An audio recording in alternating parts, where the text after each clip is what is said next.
சூழ்ச்சிகளை முறியடித்து முதலமைச்சர் ஜெயலலிதா மீண்டும் வெற்றி பெற்றுள்ளதாக சென்னை மாநகராட்சி மேயர் சைதை துரைசாமி புகழாரம் சூட்டியுள்ளார்.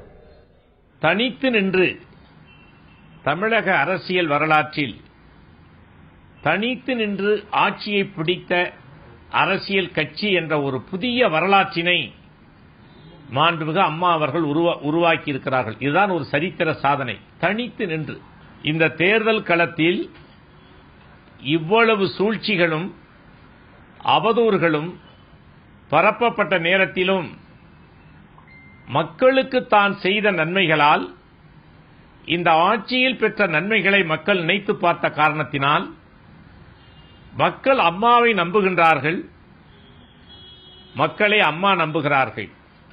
ஆகவேதான் இந்த தேர்தலில் அந்த நம்பிக்கை இரண்டு தரப்பிலும் இருந்த காரணத்தினாலேதான் இத்தனை சூழ்ச்சிகளை முறியடித்து மாண்புமிகு அம்மா அவர்கள் 6வது முறையாக மீண்டும் முதலமைச்சராக தன்னுடைய பணியை தொடங்க இருக்கிறார்கள்.